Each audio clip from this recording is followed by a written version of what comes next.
Hello and good morning. Today I'm making this video to demonstrate on how easy it is to use Pytha Planner to make a complete bedroom design. Now before I start, I must tell you that I spent a lot of time making a library, and without the library you can't make a drawing in Planner. So it took me around a whole day where I had to design all of this furniture, give the pricing.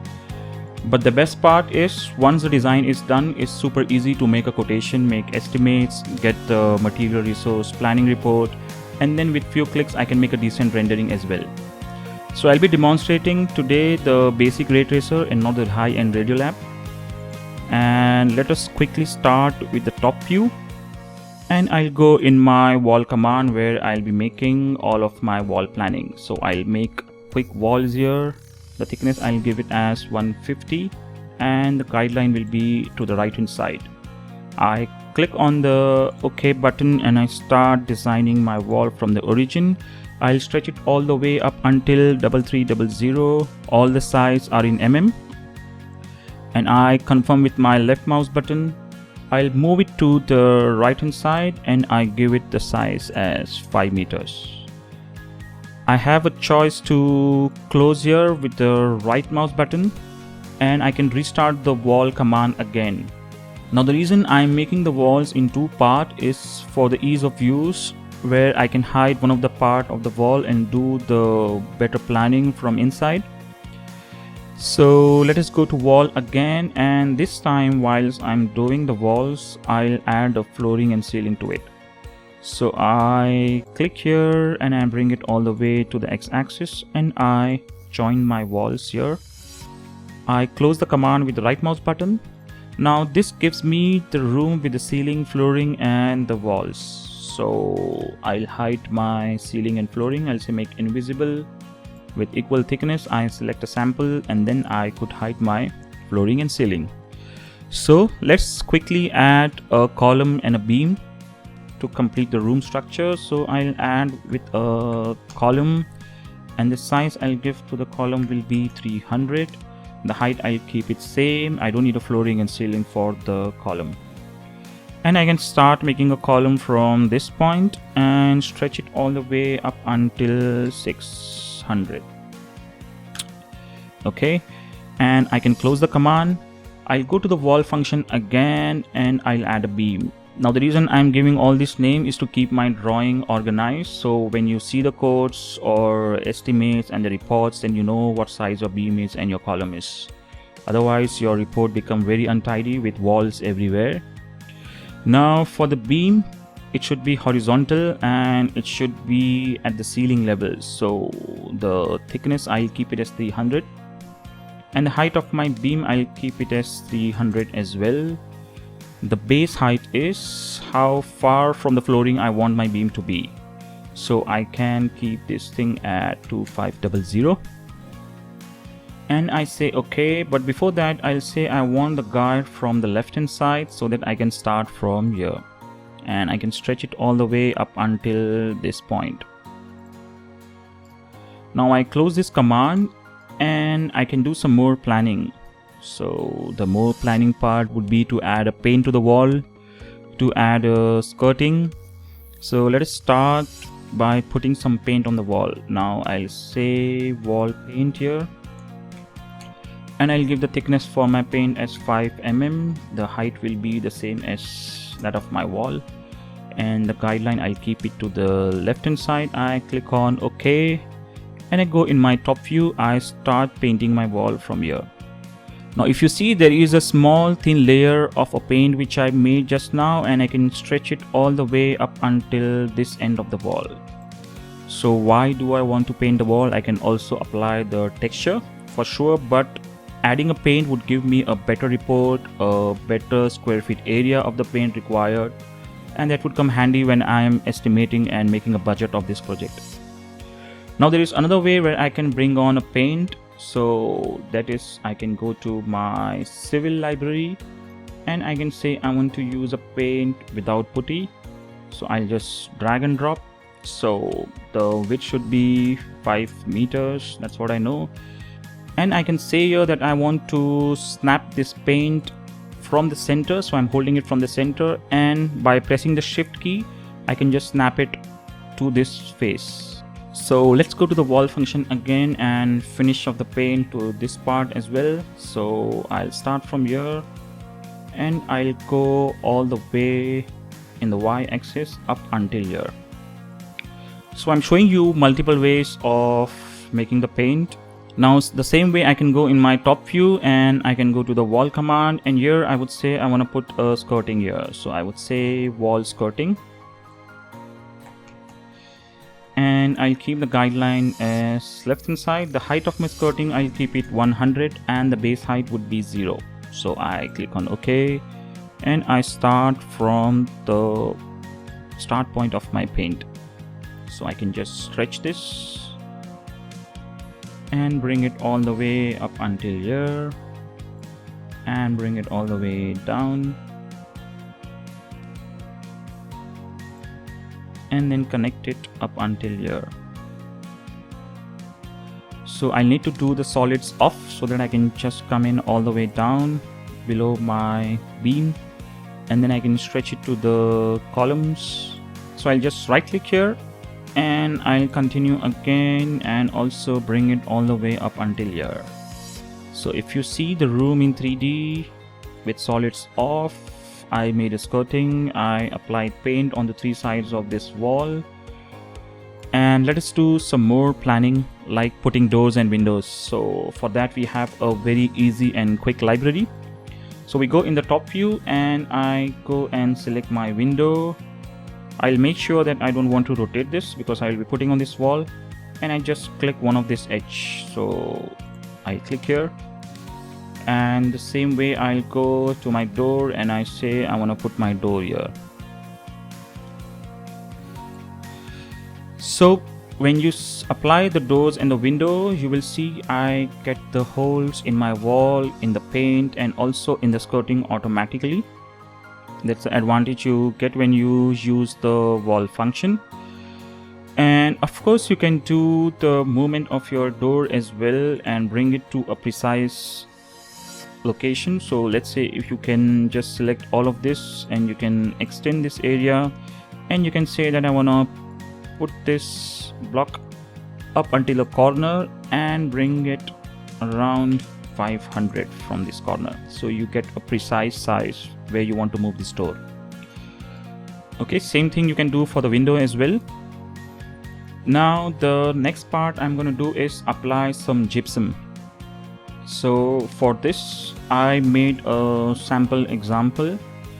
Now the moment I'm dragging and dropping this gypsum, I just want to show the construction of how it's made. So there are some horizontal and vertical profile which will be calculated at running feet, and there is a gypsum wall which will be calculated in square feet as well. So this is the construction. It also has a light, so I don't have to reapply the lights whilst I'm making the renders, and it has a nice parametric window as well. So I'll do solids off, and you can see it's asking for this area how much height I want from the bottom, so I can keep it as 1400. My horizontal area I'll say make it 2 meters. My ledge I'll keep it as it is, and the total height of my wall I'll make it 2500. And now I give the wall width as 3300 again, and I say okay. And now I can quickly apply this stuff. So to apply this I would rather go in my top view and I would say I want to use a second reference point, so I can easily connect to this point. Okay, and now you can see I have this nice design with the gypsum on one of my wall. Now I will have to close this thing, so I'm gonna bring in a gypsum profile which will be of 3300, the size of my room internally. I click on OK, and I would use a second reference point again. I'll press and hold Control so that I can snap it here, and I have it exactly where I want it. Now the same way I'll bring in a gypsum false ceiling. So the width will be 3300 and the depth will be again the same. And to connect this thing, it's very simple. I would just press and hold Control and click here. And now I can right click and close the command. Now let us bring in some furniture into our design. So I go into my furniture library and then I jump to my top view. So I'll start with a bedside table and I'll point it with my second reference point to this area, and then I'll bring the queen bed, which will be again positioned with the second reference point to the side of the bedside table, and I'll bring my bedside table again with the second reference point and I will position it here. So once we are done with this, I'll just hide one of the wall. So I'll make this invisible, and with the solids on, I can put a mattress to my bed. So I can go to tools, I can say I want to replace, and I can select the mattress from the library menu on the right hand side. So I can say I want to have this mattress, or I can also choose to have a mattress which is of a different kind. So there could be a lot of options which you can just replace. And I would now do some planning for placing a wardrobe and maybe a study table here. So let's go and bring in a wardrobe with mirror. I would position this again in top view because that would be easy. And I'll say I want to start with the second reference point and I want to rotate it as well. So I'll bring in close and I would touch in here and then I would just rotate and drop it this way. And now the best part, what I like about the system is, let's say I don't know what area which is left out next to my wardrobe and I want to place a study table. So you don't have to go and check the size first and then bring in. I can just drag and drop and I can just select any random size, and here I will carefully select the start point from the skirting area and I would rotate it and bring it to the end of the wardrobe. So it would automatically scale it up until this level. So now the system here is intelligent and asking us to extend it up until this point because there is no more space and I would collide with the wardrobe. So I click on OK and my study table is positioned nicely next to the wardrobe. So if I just make this invisible, you can see. And now let us quickly bring in the TV unit. So when I drag and drop, it's asking me for the height I want from the flooring. I'll keep it for 50 and I'll make sure it's rotatable so that I can easily snap here and I can rotate it. Now I can also move my TV unit. I can just say move last set and I can turn this gizmo. I can say I want to align the center of my TV unit with that of my bed as well. So I'll just bring it to the center, but only in X. So we have almost done the major planning of the room, but I want to show some cool features which I can do even after I place it from the library.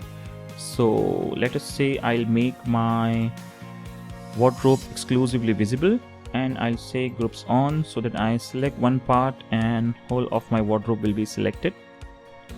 So even after bringing in the wardrobe from library, I can still change the height of my drawer. So for that I'll go in the side view and I'll say I want to extend both of the drawers. So I can say groups on and this makes my selection easy. I'll say solids off so I can see the internals, and I'm gonna say I want to extend this in this area. So I would carefully select this whole area and I can use the gizmo to scale it upwards. So I would say I want to move it 60 mm above, and this will change the size of my drawers. So I would just make Ctrl Z so you see it was equal earlier, and this is what we did. Now there is one more cool feature which I would like to show you guys, which I like the most. I can always long press my shift button and I can double click on the drawer. This would open my drawer, or I can just open the door and I can keep it as it is whilst I make the render. So I'll close it for now because all the drawers are empty. It's better I place some props like some cloths inside and then I make a nice render. So now I'll say all of my parts visible, And I would now place some of the props inside. So I would say make invisible, and I would make this also invisible. And now I can place some of the props from the library, and I can bring an air condition. So I'll just drag and drop, and I'll say I don't want this to be rotatable, and I'll place it here.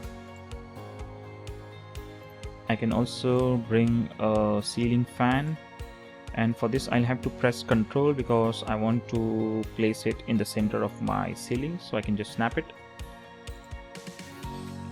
And now I'll bring in my ceiling lights, and I'll place this in the top view to the corner of my room, so I'll place it above the bedside table. And now let's bring in this chair, and I'll make it rotatable. I'll just click here, and I'll change the orientation a little bit to give it more of a natural look. And we'll place this laptop on the desk. Again, I'll make it rotatable so that I can just snap here and rotate it. And I'll place some plants and some pots, so I'll just drag and drop and just place it nearby my system. Now I'll drag and drop the rug and place it next to the bed, so I'll keep it rotatable off, and I'll drop it here.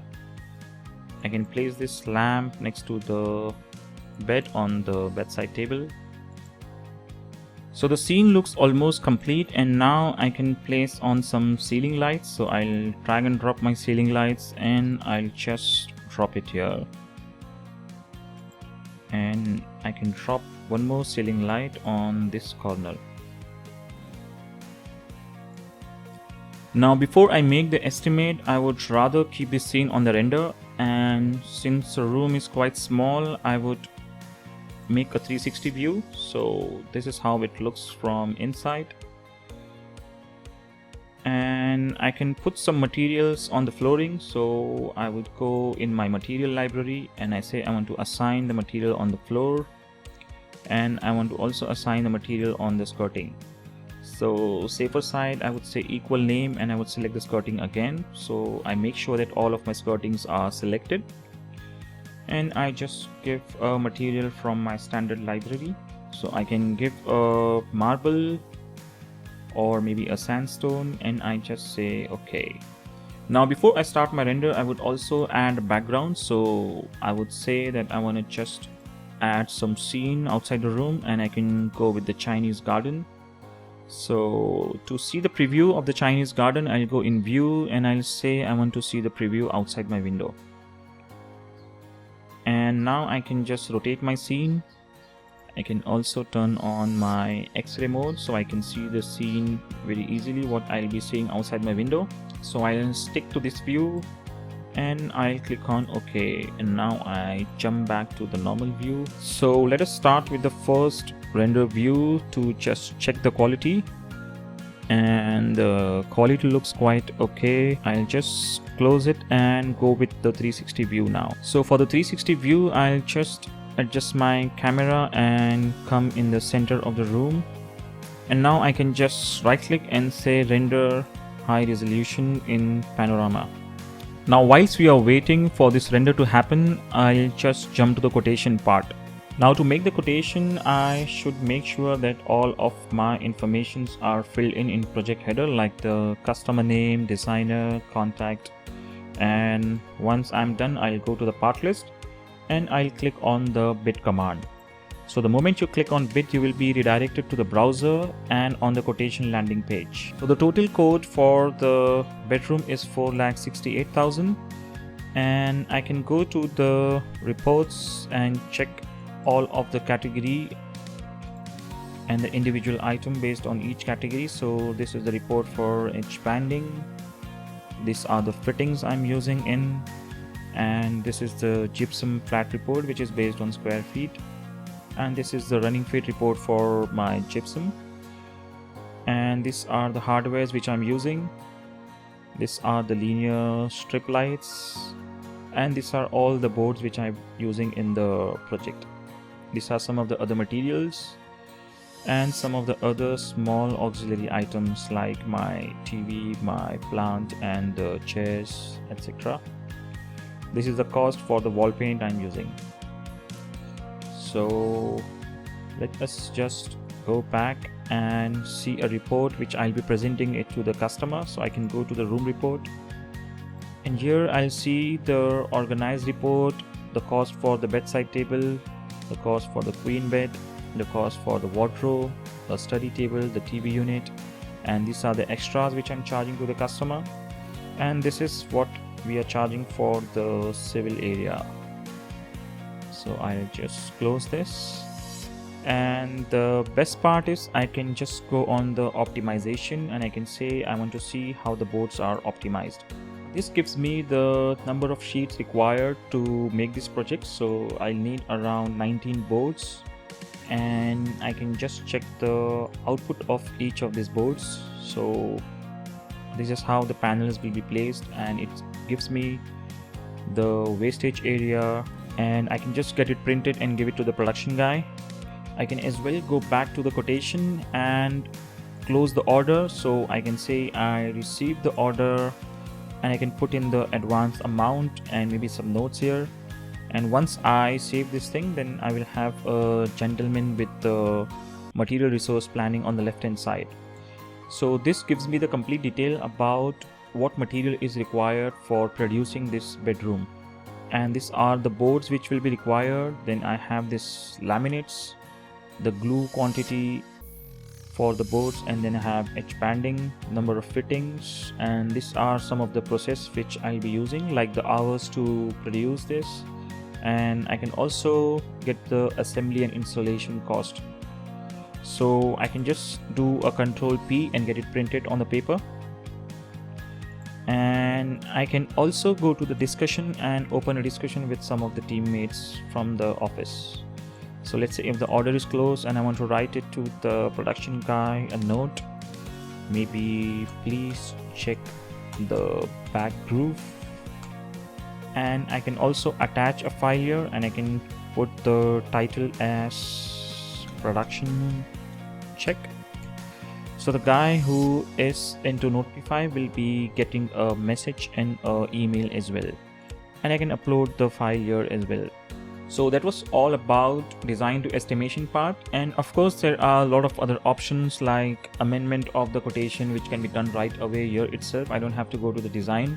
I can add some custom items from the cloud library again, where I don't have to go to design, and here itself I can add some cabinets and some units just to make the quote. So now I would wait for around whole 10 minutes to finish this render. Okay, so I have stopped after 10 minutes and we have a pretty decent view. So I still feel there is quite a bit brightness in the room, so I will reduce the brightness by 30%. And with the brightness I can also go down with the gamma. So this is where I can do some of the minor color corrections. I'll also reduce some saturation, so this will remove the pop color effect what I'm getting. Again, this is subjective. And once this is done, I'll now save my scene. So I click on save and I save it on my desktop. Now once the scene is saved, I can just go to the browser and I can type in pyogram.com. And from pyogram.com I can go to the resources, and in the resources I can just add this 360 view what I just made. You can just click on upload and select the 360 image what we just made, and once we upload this we'll get a nice 360 view of our bedroom. So if you have a mobile phone with a gyroscope or maybe a tab or an iPad, then you can just rotate around the scene. So I'll attach this link to the description, and this can be shared by the customer with your branding on the top end. So thank you so much for watching this demo. I hope you guys liked it. Thank you. Bye.